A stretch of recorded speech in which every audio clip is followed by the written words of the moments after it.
तो आइए मेरे प्यारे दोस्तों, मैं माँ बीड़ा वाली इंस्टीट्यूट में आपका बहुत बहुत स्वागत करता हूं। तो आज हम लोग पढ़ने वाले हैं दोस्तों लुसेंट पब्लिकेशन बुक। और दोस्तों लुसेंट पब्लिकेशन बुक का नाउन एंड द जेंडर का क्लास नंबर 3। तो उम्मीद करता हूं दोस्तों कि पिछली क्लास में आप लोग बहुत कुछ जान गए होंगे। तो आज हम लोग दोस्तों उससे आगे पढ़ेंगे। तो आइए दोस्तों पढ़ते हैं। तो सबसे पहले पढ़ना है दोस्तों लेडी के बारे में, यानी कि जो लेडी जो औरत के लिए या महिला के लिए प्रयोग होता है वो कहाँ लेडी का प्रयोग होता है और कहाँ पर वीमेन का प्रयोग होता है।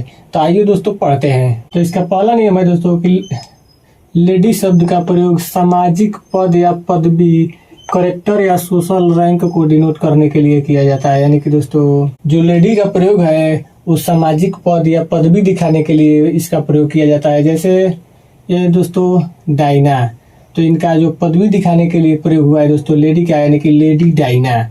यहाँ पर है दोस्तों मैकबेथ, तो इनकी पद को दिखाने के लिए, यानी कि समाज में जो इनका पद मिला है उस पद को दिखाने के लिए प्रयोग हुआ है दोस्तों लेडी का। तो इसका वही हो जाएगा लेडी मैकबेथ। इसका लेडी शब्द का दूसरा नियम है दोस्तों, दूसरा है दोस्तों कि लेडी शब्द का प्रयोग औपचारिक शैली में कोर्टेसी टर्म के रूप में डायरेक्ट एड्रेस यानी कि सीधा संबोधन करने के लिए होता है। इस अर्थ में लेडी के प्लूरल लेडीज शब्द का प्रयोग होता है। यानी कि दोस्तों लेडी का प्रयोग जो है औपचारिक शैली यानी कि कोर्टेसी टर्म के रूप में सीधा संबोधन करने के लिए होता है। इस अर्थ में दोस्तों लेडी के प्लूरल लेडीज शब्द का प्रयोग होता है। औपचारिक शैली का मतलब होता है दोस्तों कि केवल दिखावा या बनावटी। जैसे ओके के लिए हम लोग ऐसे अंगूठे का निशान दिखाते हैं दोस्तों, तो ये हम लोगों का केवल दिखावा है या बनावटी एक टर्म है, यानी कि बनावटी एक शैली है। तो इसी को बोलते हैं दोस्तों औपचारिक। लेकिन अगर जो सीधा सीधा हम लोग संबोधन करके दिखाना होगा तो वहाँ पर लेडी का प्रयोग नहीं होगा। केवल दिखावा के लिए या बनावटीपन के लिए दोस्तों प्रयोग होता है लेडी का। अनौपचारिक शैली का मतलब होता है दोस्तों कि दिखावा करने के लिए या बनावटी के लिए। जैसे दोस्तों हम लोग ओके के लिए इस अंगूठे के निशान को दिखाते हैं, तो दोस्तों जो अंगूठा है ये दिखावा है और एक बनावट है, इसी को बोलते हैं दोस्तों औपचारिक शैली। तो इसका एग्जाम्पल हो गया दोस्तों कि लेडी डायना, यानी कि डायना को दिखाने के लिए दोस्तों प्रयोग हुआ है लेडी का। अगला है दोस्तों मैकबेथ, तो इनको दिखाने के लिए दोस्तों प्रयोग हुआ है लेडी मैकबेथ का। अगला है दोस्तों रूल नंबर 3, लेकिन लेडी शब्द का प्रयोग सिंगुलर फॉर्म में डायरेक्ट एड्रेस यानी कि सीधा संबोधन करने के लिए नहीं होता है। यानी कि दोस्तों जो लेडी शब्द का प्रयोग हुए वो डायरेक्ट यानी कि सीधा संबोधन, यानी कि दोस्तों अनौपचारिक रूप से इनका प्रयोग लेडी का नहीं होता है बल्कि मैडम शब्द का प्रयोग होता है। यानी कि दोस्तों मैंने अभी पहले ही बताया कि जो औपचारिक शैली में यानी कि दिखावटी के या बनावट के अर्थ में दोस्तों लेडी शब्द का प्रयोग होता है, लेकिन डायरेक्ट अगर जो किसी को भी दिखाना हो तो वहाँ पे लेडी शब्द का प्रयोग नहीं होता है। वहाँ पर होगा या तो वीमेन का या तो मैडम का। तो यहाँ पर दिया है दोस्तों कि लेडी शब्द का प्रयोग न करके मैडम शब्द का प्रयोग होता है। जैसे आइए दोस्तों एग्जाम्पल के द्वारा समझते हैं। एग्जाम्पल है दोस्तों कि मे आई कम इन मैडम, यानी कि दोस्तों क्या मैं अंदर आ सकता हूँ। और यहाँ पर दोस्तों लेडी को दिखाने के लिए लेडी का प्रयोग नहीं होगा बल्कि मैडम का प्रयोग होगा। तो इसका हो जाएगा क्या मैं अंदर आ सकता हूँ मैडम। रूल नंबर 4 है दोस्तों कि लेडी का प्रयोग किसी महिला की उपस्थिति के लिए किया जाता है। यानी कि दोस्तों लेडी जो शब्द का प्रयोग है उनकी महिलाओं की उपस्थिति दिखाने के लिए किया जाता है। जैसे who has stolen this ladies bag, यानी कि दोस्तों हु का मतलब कौन है, जी का मतलब कि हैज स्टोलन का मतलब कि चुराया, दिस का मतलब इस, और लेडीज का मतलब होता है दोस्तों कि स्त्री का या महिला का, और बैग का हो जाएगा दोस्तों कि बैग, यानी कि इस महिला का बैग कौन चुराया है। तो यहाँ पर दोस्तों लेडीज शब्द का जो प्रयोग हुआ है वो महिला की उपस्थिति दिखाने के लिए हुआ है दोस्तों। लेकिन अगर जो डायरेक्ट उस महिला को दिखाना होता तो दोस्तों वहाँ पर वीमेन या मैडम का प्रयोग होगा। 5वां है दोस्तों कि sales women, cleaning women, tea women का प्रयोग सामान्यतः होता है। यानी कि दोस्तों सेल्स वीमेन का मतलब होता है दोस्तों कि बेचने वाली महिला, क्लीनिंग वीमेन का मतलब होता है दोस्तों कि साफ करने वाली महिला, और टी वीमेन का मतलब होता है दोस्तों कि चाय बेचने वाली महिला। इसका प्रयोग सामान्य रूप से होता है। जैसे आइए दोस्तों एग्जाम्पल के द्वारा समझते हैं। ऐसा है सेल्स वीमेन, मैंने एक बेचने वाली लड़की को देखा है। तो उम्मीद करता हूँ दोस्तों कि आपको ये समझ में आ गया होगा। अब आइए दोस्तों रूल नंबर तीसरा देखते हैं। तो रूल नंबर तीसरा जो है दोस्तों, सामान्यतः बैचलर तथा बिरकिन का प्रयोग क्रमशः मैस्कुलिन तथा फेमिनिन जेंडर के दोनों रूप में होता है। यानी कि दोस्तों जो बैचलर है इसका भी मतलब होता है कुंवारा, और बिरकिन है उसका भी मतलब होता है दोस्तों कुंवारा। तो इसका प्रयोग सामान्यतः मैस्कुलिन तथा फेमिनिन दोनों जेंडर में होता है। तो आइए दोस्तों एग्जाम्पल के द्वारा समझते हैं। जैसे हो गया दोस्तों कि ही इज ए बैचलर, यानी कि दोस्तों वह कुंवारा है, यानी कि यहाँ पर हुआ है प्रयोग दोस्तों लड़के के लिए।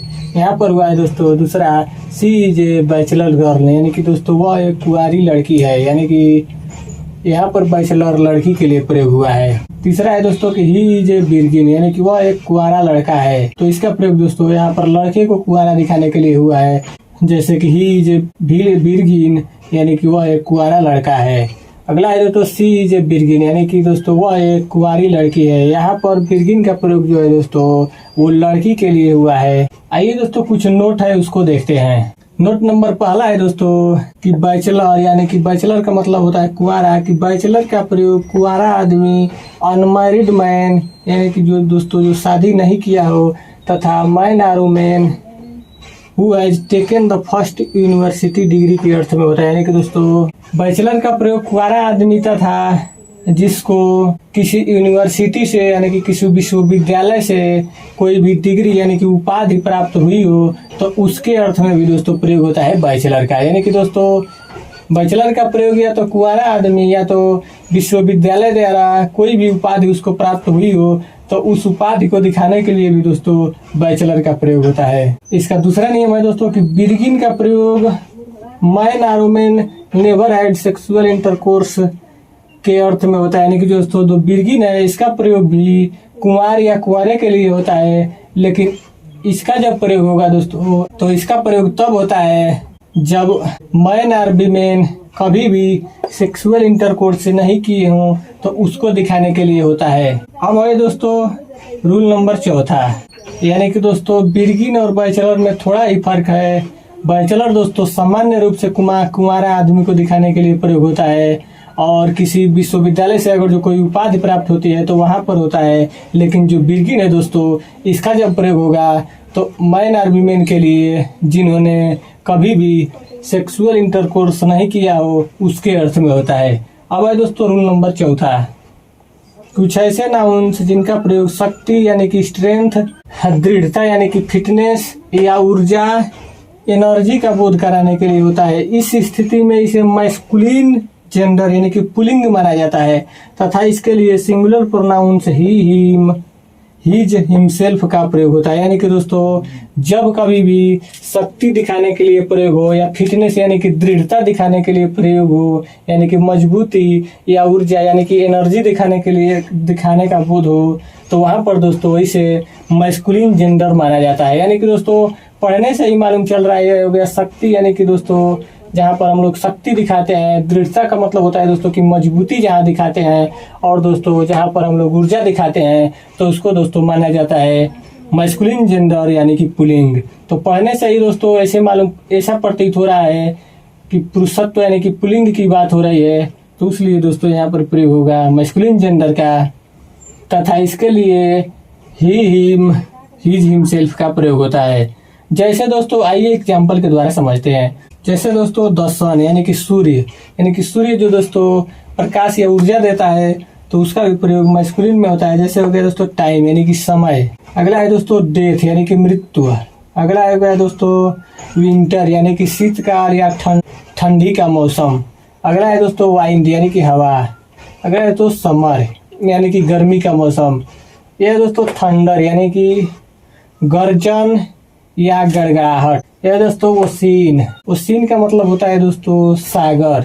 अगला है दोस्तों लव। उसके बाद है दोस्तों वार का मतलब होता है दोस्तों कि युद्ध। यानी कि दोस्तों ये जितने सारे शब्द हैं इनको पढ़ते वक्त या इसको बोलते वक्त हम लोगों को पुल्लिंग जैसा प्रतीत होता है, तो इसके साथ दोस्तों प्रयोग होगा मैस्कुलिन जेंडर यानी कि पुल्लिंग का। आइए दोस्तों एग्जाम्पल के द्वारा समझते हैं। तो एग्जाम्पल है दोस्तों the sun shot his bright rays. The sun का मतलब होता है दोस्तों कि सूर्य, शॉट का मतलब कि मारता है, और हिज का मतलब कि अपनी, और ब्राइट का मतलब हो जाएगा दोस्तों कि तेज, और रेज का मतलब हो जाएगा दोस्तों कि किरणों से। यानी कि दोस्तों सूर्य जो है अपने तेज किरणों से मारता है। तो उम्मीद करता हूँ दोस्तों कि ये आपको समझ में आ गया होगा। तो आइए दोस्तों अब रूल नंबर अगला देखते हैं। तो रूल नंबर 5वां है दोस्तों कि सामान्यतः नीचे दिए गए नाउन्स का प्रयोग मैस्कुलिन जेंडर में होता है। यानी कि दोस्तों सामान्य रूप से जो नीचे दिए गए नाउन्स हैं इनका प्रयोग मैस्कुलिन जेंडर में होता है, लेकिन दोस्तों इनफॉर्मल यानी कि असामान्य तरीके से फेमिनिन में भी हो सकता है। यानी कि दोस्तों इनफॉर्मल या असामान्य तरीके से फेमिनिन में भी हो सकता है, लेकिन मुख्यतः मैस्कुलिन जेंडर में होता है। तो पहला है दोस्तों शू मेकर। तो शू मेकर का मतलब होता है दोस्तों मोची यानी कि जूते चप्पल सिलने वाला। दूसरा है दोस्तों बेकर। बेकर का मतलब होता है दोस्तों कि रोटी पकाने वाला। तीसरा है दोस्तों मर्चेंट। मर्चेंट का मतलब होता है दोस्तों कि व्यापारी। चौथा है दोस्तों सोल्जर। तो सोल्जर का मतलब होता है दोस्तों कि सिपाही या सैनिक। पांचवा है दोस्तों कि लायर। तो लायर का मतलब होता है दोस्तों वकील। तो उम्मीद करता हूँ दोस्तों कि आपको ये समझ में जरूर आया होगा। तो दोस्तों आज बस इतना है, फिर मिलते हैं अगले दिन ऐसे ही बेसिक क्लास के साथ। धन्यवाद।